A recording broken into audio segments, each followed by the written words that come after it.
Good morning, good morning, good morning po. Salamat po sa Diyos, sa Panginoon at sa Espiritu Santo sa panibagong araw at sa isa na namang Facebook Live. So, welcome po to my channel, O De Alteram Partem.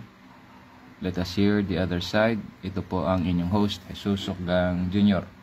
So, good morning po. Welcome po sa ating channel. At again, start the day right, do things right, end the day right. Start with your right hand and right foot. Akyat baba ng hagdan, labas-pasok ng pinto, pagsuot ng damit, or uniforme. Start with your right hand and right foot. Fail to plan is the plan to failure. Ika nga ni Stephen R. Covey. So, ito yung ating plano. Every time na magbutones ka, pinakaibabaw, and then you go from the bottom going up. So, yan po siya. So, yan po ay mga simple reminders para po tayo ay ma-sharpen yung ating memory at constant reminder po. So, welcome po at sana kayo ay gising na at kayo ay nakapaghanda na. So, yung aking ginawa ay nag-prepare na naman ako ng panibagong ulam. Ano po yan? Another again, yung munggo. Na-prepare ko na po, naibabad ko na. Yun nga pala. Kasi mas makakatipid ka kung yung munggo, hugasan mo siya, linisin mo muna sa tubig. Kung wala mang tubig na may asin, kahit tubig na lang.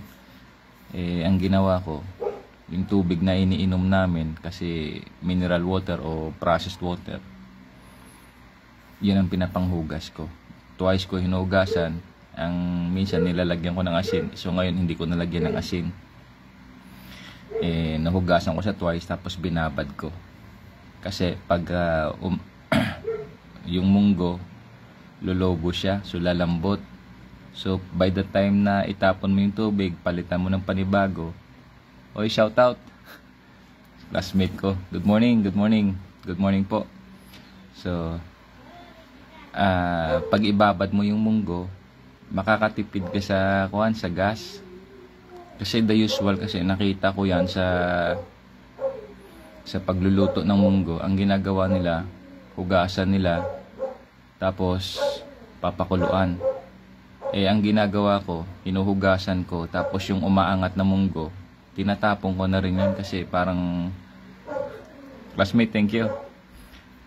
Parang wala na kasing laman yun eh. So ganon, so binabad ko yung munggo.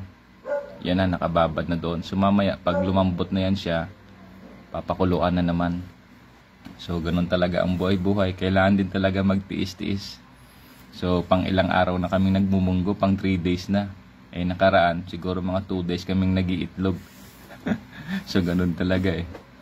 So hindi naman pwedeng sabihin na tiisin mo yung buhay kung talagang hindi mo naman nasubukan. So mas maigi rin talaga yung pag sinabi mo yung tiisin o mga tsatsagain mo, talagang ginagawa din ba? Yan ang isang ibig sabihin ng salitang integrity. Yun, pag sinabi mo, ginagawa mo, nagiging kabahagi ng iyong pagkatao or character. So that is integrity. Ano pang isang ibig sabihin ng integrity? Walk the talk. Pag sinabi mo, gagawin mo. So, ingat-ingat nga lang kasi minsan, yung sinasabi bang ma-preempt, ibig sabihin maunahan ka. Kaya minsan pag may pinaplano ka, minsan maigi, wag mo na lang sabihin. Sabihin mo na lang pagtapos na.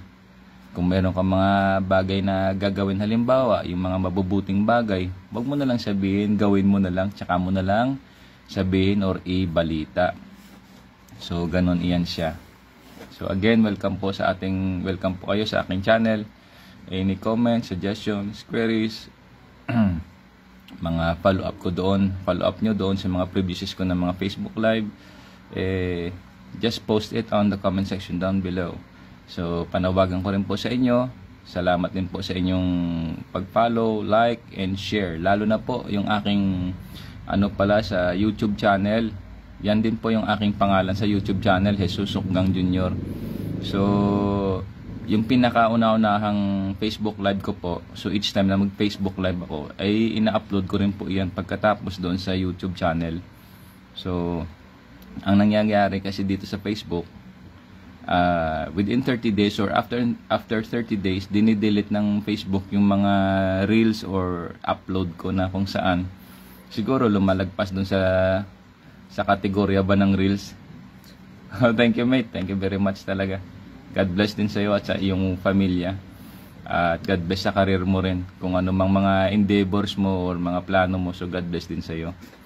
So, yan lang po. So, sa mga kabataan natin, instead mag-google kayo sa inyong mga barkada, sa mga walang kabuluhan, tulad yan, mga napapanood ninyo, abay, mag-isip-isip na ho kayo. At sa atin namang education sector, sa Department of Education, sana ho ibalik nyo yung siniskwela, yung mga programa dati kung saan ba nakakatulong sa mga kabataan. Oh yes, good morning classmate. So yung makakatulong sa ating mga kabataan, sa mga estudyante, sana ho ipagpatuloy iyon. So again, sa akin lang mga panawagan ko lang sa mga estudyante, imbis na mag-google kayo ng mahabang panahon the whole day sa inyong mga barkada o sa mga walang kabuluhan, mag-invest na lang ho kayo ng inyong time doon sa may kabuluhan. So makwento ko pala sa inyo yung, kung alam niyo yung sinasabing lumberjack, yung kwento ng lumberjack, bakit to na-share ko dito yan or gusto kong i-share dito.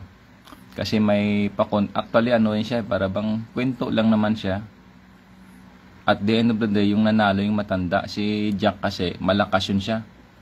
Ang ginagawa niya doon sa competition, yung putulan ng yung sa laging, edi lagari ng lagari siya the whole day. Pero at the end of the day, yung nanalo yung matanda. Kasi each time na lumilingon sa doon siya matanda, kasi underestimate niya, sabi niya, ba't sumali pa kaya itong matanda na ito? Dapat nagpahinga na. Minsan nung nakita niya, paglingon niya, napapayuko yung matanda, sabi niya, wala na yan. Mahina na talaga. Lumingon na naman siya, yung matanda, napapaupo na. Bandang huli, siguro mga ilang lingon niya, nakita niya yung matanda, napapahiga na ganun. Nagulat nga lang siya nung pagkatapos ng competition doon sa logs, putulan ba ng logs, gamit yung lagare. Tinanong niya yung matanda, bakit na ikaw pa yung nanalo? Sa tuwing lumilingon ako, napapansin kita, napapayuko, napapaupo, napapahiga, ganun ba? Anong sikreto mo? Bakit ikaw pa yung nanalo? Kasi nagulat siya Sinagot siya ngayon ng matanda, Iho, sa tuwing lumilingon ka o napapansin mo na ako'y napapayuko, napapaupo, napapahiga, yan yung panahon na ako'y nagpapahinga at naghahasa ng aking lagare. Kasi yung lagare, pag hindi mo siya hinahasa, gamitin mo ng gamitin, napupurol iyan. Ano ibig sabihin? What's the moral of the story? Sa buhay natin, kailangan din ho natin mag-refresh. Magbasa-basa din ho tayo. So ganun ho siya. Kasi minsan, tulad sa inyo mga kabataan, dumaan din ho ako sa ganyang edad Opo. Ako, pasalamat din ako sa Diyos, bagaman na nung ako'y kabataan, ng elementary ko, halos nakakulong lang ako sa bahay. Nakapagturo din sa akin iyon ng mga bagay sa buhay-buhay. Lalo na sa mga barkada. Napapansin ko yung iba doon, nalululong sa droga, sa bisyo, nasisira yung buhay nila. Naging guide sa akin yun na huwag kong sundan o huwag kong sundin. Tapos doon sa lugar namin, kung saan ako'y lumaki, yung mga contemporaries ko, hindi ko halos kadikit yun. Yung mga kinikausap ko lagi doon, yung mga matatanda. At least ba nagbibigay ng wisdom sa akin. So, yun lang yun. Hindi ko naman sinasabi na yung mga ganong bagay na perfect ko. Kasi ako minsan na napariwara din. Napasama ako sa mga barkada na masasama ugali. At siyempre, tinatrato mo silang kaibigan, barkada, yung pala sila, ibang trato sa'yo Ginagago ka, ganon. So, again, kayo bilang kabataan, tapos sa mga magulang naman, ay maganda ho talaga mag-open communication kayo. I-monitor ninyo yung inyong mga anak, tapos sa mga anak naman, makinig kayo sa inyong magulang, i-monitor nyo rin yung inyong sarili. At saka sabihin nyo sa magulang ninyo. Tulad yan, pagka kumakain kayo, mag-meeting-meeting, yan ang paraan para mag-uusap kayo. So, wag yung tinatago nyo, may mga bagay na kailangan pag-usapan, pag-usapan, open forum kayo, open communication kayo lagi. Kasi mahirap na ho na baka kayo'y kumuha ng payo sa ibang tao na masasama yung isip, masasama yung diwa, at hindi naman natin masabi na sila ay kumpleto sa talino o sa kumpleto sila sa pagbibigay man ng payo na mabuti. Dami na hong nakita niyan So, kaya ang akin, dahil yung mga ganyang bagay na experience ko, ang ginawa ko talaga, nag-self-study, nag-research, so ganun. So, ang sabi ng iba, may sariling mundo. Kiber, I don't care kung yun man yung pananaw nila. Basta ang akin, na-realize ko na mas mahalaga talaga mag-research din. At naging tulong din naman sa buhay-buhay ko. Kung hindi nga lang ako nagre-research, hindi ako nag-study, baka yung nangyari sa buhay ko na to, baka iba ho. Ang hirap talaga. Meron kaming kasama sa trabaho, nagpatiwakal siya. Malungkot nga lang dahil somewhere in 2019 nagpatiwakal siya, hindi niya kinaya yung bigat ba na kanyang dala-dala. Nung nabalitaan ko yon, nalungkot din ako. Kasi kung panahon na iyan na meron siyang bigat na dala-dala, kung nakapag-usap sana kaming dalawa, kahit nag-meet lang kami, hindi talaga Kasi kung pumupunta sa opisina yon, tapos nagbanggit man lang sa akin ng mga ganyang bagay, tuturuan ko ho siya. Ituturo ko, opo. Ituturo ko sa kanya yung mga bagay na makakatulong sa kanya na alam ko. Na makakatulong sa kanyang problema at mga suliranin. So, yun lang pong akin. So, again, mahalaga po sa buhay na magbasa din tayo. Kung wala tayong mapagtanungan, manood tayo, tuklasin natin. Talagang mag-exert tayo ng effort. So, yun lang po ang mahalaga din sa buhay. Kailangan po mag-communicate tayo. Maghanap tayo ng mga tao na alam natin na pwede nating hingan o kunan ng mga payo para po tayo ay matulungan sa ating mga hinaharap or kinakaharap sa buhay na mga problema, suliranin. So, ganun po iyan. So, again, yun lang po. Start the day right, do things right, end the day right. Start with your right hand, right foot. So, yung plano ninyo, pagbubutones, at umpisahan lagi sa ibaba. So, ganon. So, sana yung mga ganyang bagay na iyan ay makatulong sa inyo sa pamamaraan na nais ninyong gamitin o paggagamitan. At huwag nyo hong kalimutan lagi na manalangin. Humiling po tayo ng tulong sa Diyos dahil po ang Diyos po talaga ang makakapagtulong sa atin sa buhay na ito. Dahil naranasan ko po iyan na yung buhay talaga parang gulong, umiikot ho. Ngayon, yung sitwasyon ko nasa ibaba man ako, pero makita ko ho yung tulong at awa ng Diyos sa buhay-buhay ko. At sa aking mga pamilya, so shoutout sa aking mga magulang, sa aking magiting na tatay at nanay, si Jesus Senior at Daisy Sukgang, sa aking mga kapatid, kay Sheila at kay Jan Sukgang, sa aking mga pamangkin, sa aking mga relatives dyan, sa mga tiyuhin-tiyahin ko, ang dami nyo talaga, sa mga pinsan ko. At salamat sa inyo, salamat sa aking mga subscribers, viewers. Talagang dahil sa inyo ay ako'y nakakapagpatuloy dahil nakakatuwa ho. Maalala ko nga nung nagkaroon ako ng subscriber, isa lang yung subscriber ko, talagang tuwang-tuwa na ako, opo. Tapos may nag-views pa sa akin minsan, isa lang, tuwang-tuwa na rin ako noon. Para bang natutuwa ako na kahit na anong dumating man sa buhay ko, pinagpapasalamat ko doon sa tumatangkilik at siyempre pinagpapasalamat ko sa Diyos. Again, sana kayo ay malusog, masaya at masigla kasama ang inyong pamilya at kung kayo'y nag-iisa ay masaya kayo sa Panginoon. So wag nating kalimutan magpasalamat lagi sa Panginoon, humiling tayo ng tulong sa Diyos kasi sa Diyos po talaga tayo makakatiwala, hindi po sa tao.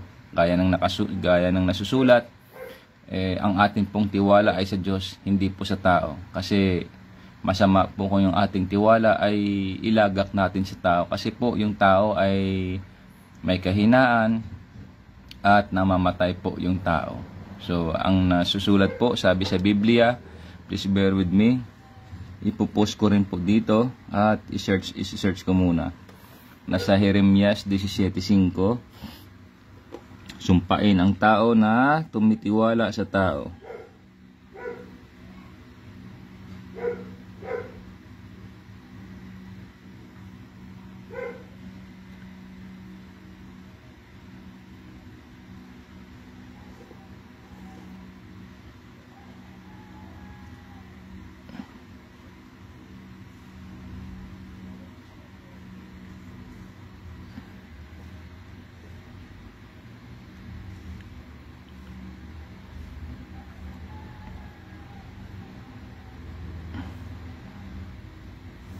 Oy, salamat pala sa viewers ha.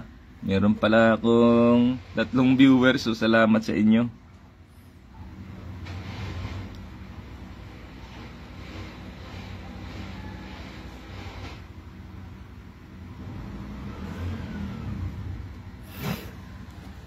So yan. Cursed be the man who trusteth in man. So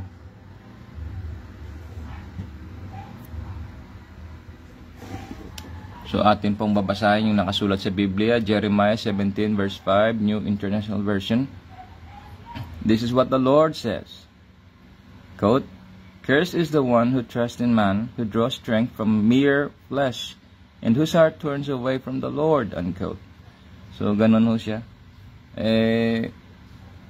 Kung yung ating kalakasan sa laman, wala ho tayong tiwala sa Diyos, mahirap na rin ho. Opo, kailangan din natin talaga mag-exert ng effort. Totoo naman yon.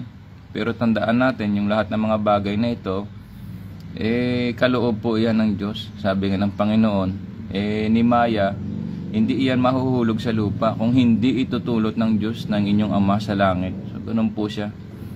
So, baka may mag-challenge naman dyan.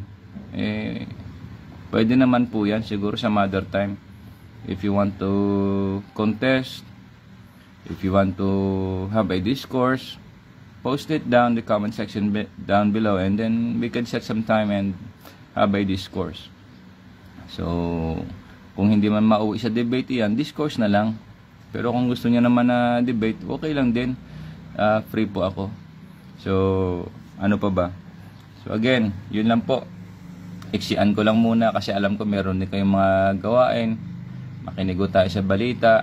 Baka kung ano man po tulad yan sa weather, traffic, at sana po ay makatulong itong mga bagay na ito sa inyong buhay.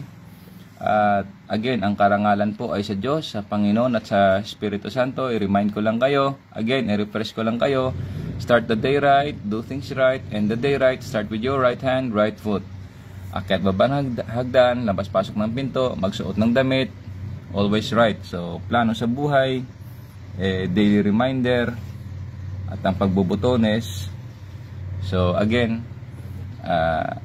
fail to plan is the plan to failure. Stephen R. Covey, the late Stephen R. Covey. So again, sa Diyos po ang karangalan, sa Espiritu Santo, sa Panginoon at sa Espiritu Santo. Salamat po ng maraming salamat sa inyo. O de alteram partem, let us hear the other side. Amen.